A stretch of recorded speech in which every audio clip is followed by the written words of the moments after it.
다 같이 사도신경으로 우리의 신앙을 하나님께 고백하겠습니다. 전능하사 천지를 만드신 하나님 아버지를 내가 믿사오며 그 외아들 우리 주 예수 그리스도를 믿사오니 이는 성령으로 잉태하사 동정녀 마리아에게 나시고 본디오 빌라도에게 고난을 받으사 십자가에 못 박혀 죽으시고 장사한 지 사흘 만에 죽은 자 가운데서 다시 살아나시며 하늘에 오르사 전능하신 하나님 우편에 앉아 계시다가 저리로서 산자와 죽은 자를 심판하러 오시리라. 성령을 믿사오며 거룩한 공예와 성도가 서로 교통하는 것과 죄를 사하여 주시는 것과 몸이 다시 사는 것과 영원히 사는 것을 믿사옵나이다. 아멘. 찬송가 28장을 찬송하시겠습니다. 복의 근원 강림하사 찬송하게 하소서. 한량 없이 자비하심 증량할 길 없도다. 천사들의 찬송가를 내게 가르치소서. 구속하신 그 사랑을 항상 찬송합니다. 주의 크신 도움 받아 이때까지 왔으니 이와 같이 천국에도 이르기를 바라네. 하나님의 품을 떠나 죄에 빠진 우리를 예수 구원하시려고 보혈을 여주셨네. 주의 귀한 돈에 받고 일생 빚진 자 되네. 주의 은혜 사슬 되사 나를 주께 매소서. 우리 마음은 연약하여 범죄하기 쉬우니 하나님이 받으시고 전국인을 지소서. 아멘. 하나님의 말씀은 창세기 35장입니다. 하나님이 야곱에게 이르시되 일어나 베델로 올라가서 거기 거주하며 네가 내 형 에서의 낯을 피하여 도망하던 때에 네게 나타났던 하나님께 거기서 제단을 쌓으라 하시니라. 야곱이 이에 자기 집안 사람과 자기와 함께한 모든 자에게 이르되 너희 중에 있는 이방 신상들을 버리고 자신을 정결하게 하고 너희들의 의복을 바꾸어 입으라.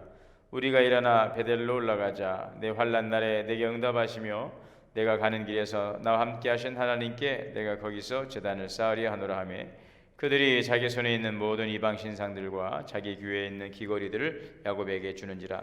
야곱이 그것들을 세겜 근처 상수리 나무 아래에 묻고 그들이 떠났으나 하나님이 그 사면 고을들로 크게 두려워하게 하셨으므로 야곱의 아들들을 추격하는 자가 없었더라. 야곱과 그와 함께한 모든 사람이 가나안 땅 루스 곧 베델이 이르고 그가 거기서 제단을 쌓고 그것을 엘 베델이라 불렀으니 이는 그의 형의 낯을 피할 때 하나님이 거기서 그에게 나타나셨습니다. 리브가의 유모 두보라가 죽음에 그를 베델 아래에 있는 상수리 나무 밑에 장사하고 그 나무 이름을 알론 바곳이라 불렀더라. 야곱이 밧단 아람에서 돌아오매 하나님이 다시 야곱에게 나타나사 그에게 복을 주시고 하나님이 그에게 이르시되 내 이름이 야곱이지만 내 이름을 다시는 야곱이라 부르지 않겠고 이스라엘이 내 이름이 되리라 하시고 그가 그 이름을 이스라엘이라 부르시고 하나님이 그에게 이르시되 나는 전능한 하나님이라 생육하며 번성하라. 한 백성과 백성들의 총회가 내게서 나오고 왕들이 네 허리에서 나오리라. 내가 아브라함과 이삭에게 준 땅을 내게 주고 내가 네 후손에게도 그 땅을 주리라 하시고 하나님이 그와 말씀하시던 곳에서 그를 떠나 올라가시는지라. 야곱이 하나님이 자기와 말씀하시던 곳에 기둥 곧 돌기둥을 세우고 그 위에 전제물을 붓고 또 그 위에 기름을 붓고 하나님이 자기와 말씀하시던 곳의 이름을 베델이라 불렀더라. 그들이 베델에서 길을 떠나 에브라스에 이르기까지 얼마간 거리를 둔 곳에서 라헬이 해산하게 되어 심히 고생하여 그가 난산할 즈음에 산파가 그에게 이르되 두려워하지 말라. 지금 내가 또 등남하느니라 하매 그가 죽게 되어 그의 혼이 떠나려 할 때에 아들의 이름을 베논이라 불렀으나 그의 아버지는 그를 베냐민이라 불렀더라. 라헬이 죽음에 에브랏 곧 베들레헴 길에 장사되었고 야곱이 라헬의 묘에 비를 세웠더니 지금까지 라헬의 묘비라 일컫더라. 이스라엘이 다시 길을 떠날 때에 에델 망대를 지나 장막을 쳤더라. 이스라엘이 그 땅에 거주할 때에 르벤이 가서 그 아버지의 첩비라와 동침함에 이스라엘이 이를 들었더라. 야곱의 아들은 12이라. 레아의 아들은 야곱의 장자 르벤과 그 다음 시몬과 레위와 유다와 이사갈과 스불론이요 라헬의 아들은 요셉과 베냐민이며 라헬의 여종 비라의 아들들은 단과 낫달리요 레아의 여종 실바의 아들들은 갓과 아셀이니 이들은 야곱의 아들이요 밧단아름에서 그에게 낳은 자더라. 야곱이 기랏 아르바의 마므레로 가서 그의 아버지 이삭에게 이르렀으니 기랏 아르바는 곧 아브라함과 이삭이 거류하던 헤브론이라. 이삭의 나이가 180세라. 이삭의 나이 많고 늙어 기운이 다음에 죽어 자기 열조에게로 돌아가니 그의 아들 에서와 야곱이 그를 장사하였더라. 아멘. 기도하겠습니다.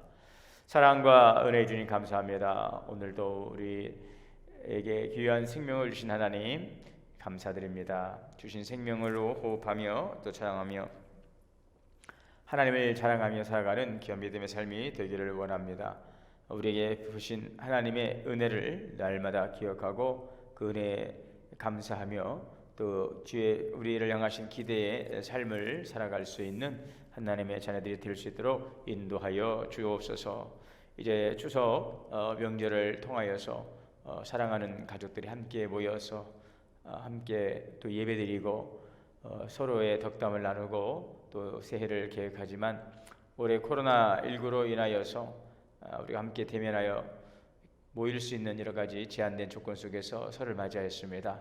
하나님, 그러나 우리 사랑하는 가족들 어느 처소에 있든지 주님께서 늘 성령으로 하나 되게 하시고 또 하나님께서 크신 은혜와 복을 충만하게 내려주시어서 우리 사랑하는 자녀들의 인생, 우리 또 가족이 복된 믿음의 가정을 이루어가게 하여 주시옵소서. 가장 아름다운 믿음의 유산을 이어갈 수 있는 가정이 되게 하여 주옵소서. 여호와를 경외하며 지식의 근본임을 기억하고 항상 하나님을 두려워하고 또 주의 말씀에 순종하며 주님을 의지하고 사랑하는 복된 삶이 될 수 있도록 인도하여 주옵소서. 올 한 해 동안 우리의 사랑하는 가정을 주께서 주양하여 주시고 주님 안에서 영혼이 잘되고 범사가 잘되고 강건케 하여 주옵소서. 사랑하는 우리 부모님들 더욱더 영육간에 강건함을 주옵소서. 하나님, 우리의 몸이 쇠하여 가고 또 우리의 육신은 좀 연약하여서 여러 가지 아픔으로 인하여 고통한 때가 이르고 있습니다. 그러나 사랑하는 우리 부모님들에게 영육간에 강건함을 주시고 주님 정말 이 땅을 사시는 동안 더욱더 건강하여서 맑은 영과 깨끗한 마음과 하나님의 주의 사모하는 은혜를 통하여 강건한 육체로 더욱더 주님을 찬양하고 남은 모든 삶의 여정 주님과 동행하며 강건할 수 있도록 우리 주님께서 평안과 강건함으로 함께하여 주옵소서. 사랑하는 우리 자녀들 인생 미래도 함께하여 주시고 주님께서 그의 모든 삶의 소망 위에 은혜를 더하여 주시어서 하나님 주 안에서 감사와 또 기쁨과 풍성한 은혜가 늘 충만할 수 있도록 인도하여 주옵소서. 범사에 너희는 여호와를 인정하라 그리하면 내 길을 지도하시리라 하였습니다. 주의 말씀을 듣고 청종하며 그 말씀을 기뻐 행하는 자들에게는 들어가도 나가도 복을 받는 복된 삶을 약속하여 주셨습니다. 여호와를 경외하는 귀한 믿음을 가지고서 또 주님께 간절한 마음으로 기도하며 최선을 다하여 성실한 삶을 살아가는 우리 자녀들의 미래를 주께서 주장하시고 주님의 장중에 붙잡아 주옵소서. 늘 안전하게 하시고 번성하게 하시고 형통할 수 있도록 역사하여 주옵소서. 주님의 거룩하신 보혈로 덮어주시고 성령의 충만한 은혜 가운데 함께하여 주옵소서. 오늘도 함께 모여서 모든 또 설 명절 예배를 드리고 주여 또한 교제하고 또 성묘하는 모든 과정에 함께하여 주시고 하나님의 크신 은혜와 복된 삶이 넘쳐나게 하여 주옵소서. 생명의 말씀을 주셨습니다. 이 말씀을 잘 듣고 새기고 믿음으로 순종하며 행함으로 열매 맺는 귀한 말씀도 되게 하여 주시옵소서. 예수님의 이름으로 기도하옵나이다. 아멘. 오늘도 하나님의 크신 은혜가 함께 하시기를 바랍니다. 복된 설 명절 잘 또 가족과 함께 보내실 수 있기를 바랍니다. 오늘 본문은 이제 크게 4개의 분단으로 되어 있는데요. 첫 번째 분단은 1절에서 15절까지로 하나님이 베델에서 야곱을 만나 주시고 재차 야곱에게 주신 복을 확인하시는 그 내용이 되겠습니다. 그리고 16절에서 22절은 야곱의 아내였던 라헬이 마지막 아들 베냐민을 출산하다 마침내 이제 죽게 되는데요. 바로 그 장면이 오늘 소개되고 있습니다. 그리고 23절에서 26절까지는 야곱의 아들 12아들을 소개하고 있고요. 또 27절에서 29절에는 이삭이 180세의 나이로 하나님의 부름을 받는 이삭의 죽음이 기록되어 있습니다. 이렇게 크게 4개의 단락으로 되어 있는데 오늘 전체적인 내용의 중심은 아무도 1절에서 15절의 말씀이 주가 되겠습니다. 고향으로 돌아오던 때에 야복 강가에서 우리는 어제 그 형 예서가 400명의 군사를 끌고 야곱을 치러올 때에 큰 고비를 맞이한 모습을 보았는데요. 이때에 야곱은 목숨을 건 기도를 하고 또 하나님의 응답을 받습니다. 또 예서의 마음을 하나님께서 풀어주십니다. 그래서 야복강에서 형 예서와 야곱은 극적인 화해를 하게 되고 숫곳에 잠시 머물던 야곱은 세겜 땅에 거주하게 되고 예서는 세일 땅으로 돌아가게 되었습니다. 자, 그런데 이 세겜 땅에 정착하였던 이 야곱의 가정에 일대에 큰 고비가 찾아온 것이죠. 그것은 온 가족이 몰살을 당할 위기에 처한 것입니다. 지금 세겜성의 앞에 땅을 사서 이제 기거하던 야곱의 가정이었는데 그 야곱의 딸 디나가 세겜성에 또래 아이들을 보러 갔다가 세겜의 추장인 바로 이 세겜에게 강간을 당하고 큰 이제 가정적인 어려움을 겪게 되었습니다. 자, 이때에 세겜의 바로 그 추장했던 세겜은 아버지 하몰에게 디나를 아내로 맞이할 수 있게 해달라고 요청을 해서 그 세겜의 아버지 하몰이 야곱을 만나러 가게 되었습니다. 그래서 그 형제들과 이제 이러한 저러한 이야기를 하면서 이제 할례를 행하고 서로 간에 이제 사돈 관계를 맺는 것을 이제 약조를 하게 되었죠. 자, 그런데 이것은 그 야곱의 아들들이 자기 동생을 욕을 보인 그 세겜의 족속들을 이제 전멸시키려고 했던 그러한 어떤 계획적인 음모였음을 볼 수가 있습니다. 자, 이로 인해서 세겜에 살고 있던 남자들이 다 할례를 행한 그 차이에 한 3일 정도 지났을 때에 이 야곱의 아들들이 그들을 쳐들어가서 그 남자들을 할례 받은 남자들 다 이제 진멸하게 되어지죠. 이 일로 인해서 야곱 가정에 일대 큰 위기, 가장 인생의 큰 고비가 찾아오게 된 바로 그 사건입니다. 지금까지 살아오면서 견디고 이기고 오늘에 이르렀는데 이제는 그 모든 그 아버지로부터 축복을 받고 라반의 집에서 20년 동안 살고 재산을 모아서 내려오고 형 에서와 또 화해하고 이 모든 것들이 이제 다 결말 유종의 미를 거둘 줄 알았는데 이 세겜에서의 디나 사건으로 인해서 일대 이 가문의 가장 큰 고비가 찾아오게 된 것이죠. 그래서 이 상황에서 야곱은 할 수 있는 것은 이제 하나님께 매달리는 것밖에 방법이 없습니다. 그래서 1절에 야곱에게 하나님께서 이제 이런 절체절명의 위기가 있는 야곱에 하나님께서 나타나셔서 야곱에게 베델로 올라가라 이렇게 명령하고 있죠. 이 베델 하나님의 집입니다. 야곱은 형 예수의 보복을 피해서 도망하다가 이 베델에서 돌베개를 메고 하룻밤을 잔 적이 있습니다. 그때 하나님께서 야곱에게 나타나셔서 이제 그를 비전을 주시고 그가 무사히 가나안 땅으로 돌아오게 하시겠다는 그러한 약속도 해 주시지요.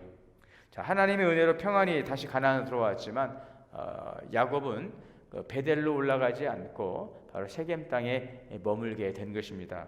이 세겜이라고 하는 곳 바로 여기에서 이제 머물면서 결국은 이 큰 가정의 위기를 자초하는 결과를 가져오게 된 것이죠. 하나님께서는 야곱에게 베델로 올라가라 거기서 제단을 쌓아라 그래서 야곱이 디나 사건으로 인해서 이제 자신의 그 잘못 하나님과 약속한 그 베델로 올라가지 않고 자기가 좀 생활하기 편한 이 세겜 땅에 머물면서 하나님과 약속을 잃어버렸던 바로 이러한 일들에 대해서, 그리고 세상적인 것에 동화되고 세상적인 문화에 익숙해지면서 그게 안주하려고 했던 이 야곱의 잘못된 바로 그런 부분에 대해서 하나님께서는 깨닫게 하십니다. 이 부분에 대해서 이 가정에 찾아온 위기를 통해서 깨달은 야곱은 하나님의 명령을 받고 베델로 올라가기로 결정을 한 것입니다. 이 베델이라고 하는 것은 사실은 하나님과의 만남의 장소고, 또 어떤 면에서는 야곱의 신앙의 출발지라고 할 수 있는 그런 자리가, 의미 있는 자리가 바로 베델이었습니다. 지금까지 불신앙적인 요소들을 제거하고 또 그래서 경건한 모습으로 살기 위한 바로 그러한 결단을 야곱은 준비를 하고 있습니다. 그때에 야곱이 베델로 올라갈 때 한 일이 무엇이었습니까? 2절에 야곱이 이에 자기 집안 사람과 자기와 함께한 모든 자에게 이르되 너희 중에 이방 신상들을 버리고 자신을 정결하게 하고 너희 의복을 바꾸어 입으라.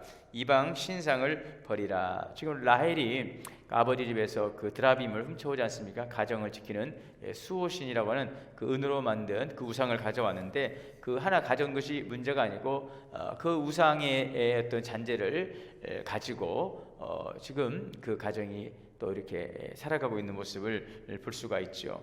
또 한 가지는 4절에도 보면은 자기 손에 있는 모든 이방 신상과 귀에 있는 귀고리들 야곱에게 주었다고 그랬습니다.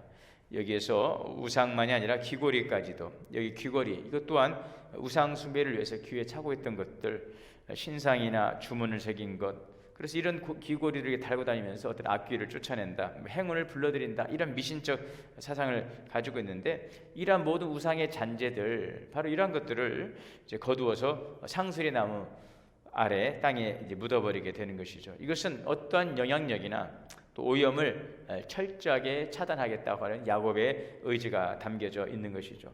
그러므로 우상을 제거하는 것은 영적으로 정결하게 하는 그런 작업이었던 것을 볼 수가 있습니다. 자, 그렇게 해서 이제 야곱은 베델로 올라가게 되어집니다. 자, 어떻게 되었습니까? 5절에 그들이 떠났으나 하나님이 그 사면 고을들로 크게 두려워하게 하셨으므로 야곱의 아들들을 추격하는 자가 없었더라. 지금 야곱은 하나님과의 그 소원을, 오래된 20년 전에 약속했던 그 소원을 지키기 위해서 이제 세겜을 떠나서 베델로 돌아가게 되었는데, 이때 하나님께서 야곱의 가족을 지켜주신 것이죠. 지금 세겜의 부족들, 주변의 부족들이 합력해서 야곱 일행을 복살해 했습니다. 그런데 하나님께서 그들을 두렵게 하셔서 그들을 보복할 엄두를 내지 못하게 한 것이죠. 여러분, 그렇습니다. 하나님께서 야곱의 결단을 기쁘게 받아주신 것입니다. 우리가 세상이 아닌 하나님 앞에 무릎을 꿇고, 세상의 말이 아닌 하나님의 말씀 앞에 무릎을 꿇고 우리가 살아가려 할 때 하나님께서는요 그 백성을 지켜주신다는 것입니다.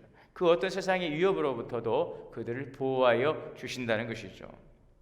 6절에 7절에 야곱과 그와 함께한 모든 사람이 가나안 땅 루스 곧 베델에 이르고 그가 거기서 제단을 쌓고 그것을 엘 베델이라 불렀으니 이는 그의 형의 낯을 피하여 하나님이 거기서 그에게 나타나셨습니다. 이제 약 30년의 시간이 지나서, 그리고 가나안 땅에 귀환한 지 10년, 본래 그 베델 처음 하나님 만났던 그 베델을 떠나서 라반 하란 땅에 가서 20년이고 또 거기서 내려와서 이 세겜 땅에서 한 10여 년 동안 머물러 버리면서 비로소 30년 만에 베델에서의 그 서원을 이행하게 된 것이죠. 여기 베델에서 야곱은 일찍이 경험하지 못했던 하나님을 만나게 되는 것입니다. 물론 하나님은 오늘 이 베델 사건을 이전에도 야곱의 형 에서의 눈을 피해서 도망 나올 때도 만나 주셨고요. 또 라반의 집에서 재산을 가지고 오다가 형이 두려워서 야복강에서 씨름할 때도 만나 주었죠. 이스라엘이라고 하는 새로운 이름도 그때 주셨습니다. 하나님과 겨루어 이겼다. 하나님께서 인정하셨죠. 새로운 인생의 전환점, 신앙의 이정표가 되는 사건이었는데, 그 후에 자녀들도 성장하고 시간이 흘러가니 감동, 하나님에 대한 감사, 그 마음, 그 첫 마음, 첫 사랑을 잃어버린 것입니다. 어느 순간 하나님과 멀어지고 세상과 가까워진 것이죠. 우리도 그래요. 신앙생활에 아주 중대한 위기를 맞이하지만 또 그 위기 가운데도 하나님의 은혜로 그것을 잘 극복하고 나면은요 감사하죠. 그런데 그 감동이 오래가지 못하고 그 과거의 습관들, 그 삶의 방식들을 우리가 버리지 못하고 과거로 돌아가는 그런 우리의 그 연약함을 우리도 보게 되는 것입니다. 바로 야곱도 그랬다는 것이죠. 야복강에서 하나님을 체험하고 인생의 중대한 전환점 신앙생활의 이정표를 맞이했지만 어느덧 시간이 흘러가면서 그 감동과 열정과 고백이 퇴색이 된 것이죠. 다시 새롭게 하나님을 만난 것입니다. 그래서 다시 한번 그 믿음이 회복되고 하나님 안에서 살아난 사건이 오늘 바로 이 베델의 하나님, 베델에서 다시 만난 하나님, 그 하나님에 대한 야곱의 새로운 또한 신앙의 도약이 되고 또 은혜의 체험의 자리가 되는 것입니다. 지난날 베델에서 나타나셔서 베풀어 주신 하나님의 위로와 은총을 회상하고 야곱이 감격에 겨워 지은 이름 베델의 하나님. 우리에게도 이러한 새로운 은혜와 체험의 고백 있기를 바랍니다. 그래서 여러분, 우리는 신앙생활하면서 참 하나님의 은혜를 많이 받았습니다. 또 우리 나름대로는 우리 인생을 돌아보면은 참 이것이 하나님의 은혜라고 하는 간증거리들이 참 많이 있죠. 긴 시간 동안 또 베푸신 하나님의 참 크신 은혜가 있는데 과연 베푸신 은혜만큼 나는 그런 감동과 감격 가운데서 그 마음을 간직하며 정말 신앙생활을 가고 있는지 또 믿음의 성장을 이루었는지 하나님께 내게 주신 은혜와 받은 그 사랑을 우리가 한번 잘 되돌아보면서 그에 부응하는 신앙의 성장과 성숙을 기대해 왔는지 우리 자신을 볼 수 있기를 바랍니다. 사실은 우리가 어떤 특별한 기적을 이루는 것이 이런 결코 좋은 건 아니라고 생각을 합니다. 왜냐하면 바로 이런 기적 또는 전적인 그 개입이라고 해서 큰 위기가 있다는 것이고 또 그 위기가 있다는 것은 또 우리가 어떠한 새로운 성장을 위한 그러한 과정이기도 하지만 오늘 우리가 그렇게 살지 못함으로 우리가 사초한 일들도 참 많이 있기 때문인 것이죠. 자, 그런 면에서 어떤 특별한 기적이나 하나님의 전적인 우리 삶의 개입이라고 하는 이런 사건보다는 우리가 일상 속에서 좀 점진적으로 가랑 위에 옷이 젖는 것처럼 우리가 하나님의 은혜를 촉촉히 젖고 정말 이런 식물들이 자라나는 것을 우리가 잘 눈으로 볼 수 없지만 시간 지나고 나면 그것들이 자라나고 또 꽃을 피우고 열매 맺고 이런 성장의 과정을 이루어가는 것처럼 우리의 과정도 우리 신앙도 그렇게 자라갈 수 있기를 바랍니다. 그래서 바로 이런 엘베델 야곱에게는 참 극적인 또 새로운 하나님의 체험이지만 오늘 우리가 여러분 이러한 체험과 극적인 어떤 사건보다는 일상에서 우리에게 주시는 그 은혜들 감사하고 또 우리가 그 은혜에 또 부응하고 또 반응하면서 하나님의 말씀을 잘 순종하고 청종함으로 살아감으로 우리의 삶이 주님 안에서 또 평안하고 또 점진적인 성장과 발전을 가져올 수 있는 은혜가 있기를 원합니다. 또 한 가지는 여러분 오늘 우리에게 이러한 하나님에 대한 그 첫사랑 늘 첫마음을 잃어버리지 않도록 항상 영적으로 깨어서 주님의 은혜를 또한 사모하고 또 주님의 말씀 우리가 잘 청종하고 그의 말씀을 잘 순종하고 지켜가심으로 오늘도 살아계신 하나님을 우리 삶을 통하여 날마다 또 증거하고 또 주의 주신 평안과 그 주의 주시는 은혜의 삶 속에서 또 주님을 증거하며 또 주시는 말씀의 소망을 이루어갈 수 있는 그런 삶이 되시기를 주님의 이름으로 축원합니다. 혹여라도 하나님에 대한 열정, 여러분 사랑, 그 믿음, 첫사랑이 혹시 식어진 분이 계시다면 다시 한번 주님 앞에 나아가서 하나님의 은혜를 간구하시기를 바랍니다. 어떤 고난이나 문제로 인해서 오는 것이 아니죠. 오늘 이 순간 깨닫는 시간 사모함을 가지고서 주님의 전 앞에 나와서 간절히 기도하고 또 주님의 얼굴을 구하고 주의 은혜를 구함으로 내게 주신 은혜와 감격을 회복하고 더 믿음의 열정을 가지고 더 좀 사랑하며 살아갈 수 있게 해달라고 주님께 나와 매달림으로 베델의 하나님을 새롭게 또한 경험할 수 있는 그런 은혜도 있게 되시기를 주의 이름으로 축원합니다. 기도하겠습니다. 하나님, 우리에게는 하나님이 주신 큰 은혜가 있습니다. 그럼에도 우리는 그때 은혜를 잃어버리고 감동과 감격도 잃어버리고 감사도 잃어버리고 또 무감각함 속에서 살아가고 있지는 않았는지 우리 자신을 돌아봅니다. 다시 한번 주여 이 베델의 하나님의 은혜를 우리가 깨닫게 하시고 주여 그 주님에 대한 사랑과 감사와 믿음의 열정을 회복하여 주시기를 원합니다. 어떤 큰 사건과 문제 가운데서 주님을 찾고 만나는 것보다는 우리에게 오늘도 주시고 내일도 주시는 하나님의 신실하시고 은혜로우신 그 삶 가운데서 평안 속에서 주시는 부유함을 누려갈 수 있는 은혜가 있게 하여 주옵소서. 혹여라도 주님에 대한 사랑과 감사와 믿음이 식어졌다면 다시 한번 주님 앞에 나와서 간절히 주의 은혜를 구함으로 하나님 오늘도 베델의 하나님을 경험할 수 있게 하시고 그 새로운 영적인 체험과 은혜와 기쁨을 가지고 올 한 해도 살아갈 수 있도록 인도하여 주옵소서. 예수님의 이름으로 기도하옵나이다. 아멘. 주기도문으로 예배 마치겠습니다. 하늘에 계신 우리 아버지여, 이름이 거룩히 여김을 받으시오며 나라가 임하시오며 뜻이 하늘에서 이루어진 것 같이 땅에서도 이루어지이다. 오늘 우리에게 일용할 양식을 주시옵고 우리가 우리에게 죄 지은 자를 사하여 준 것 같이 우리 죄를 사하여 주옵시고 우리를 시험에 들게 하지 마옵시고 다만 악에서 구하시옵소서. 나라와 권세와 영광이 아버지께 영원히 있사옵나이다. 아멘. 오늘도 주신 말씀 함께 저수에서 기도하시고 즐거운 한 날 또 명절 되시기를 축복합니다.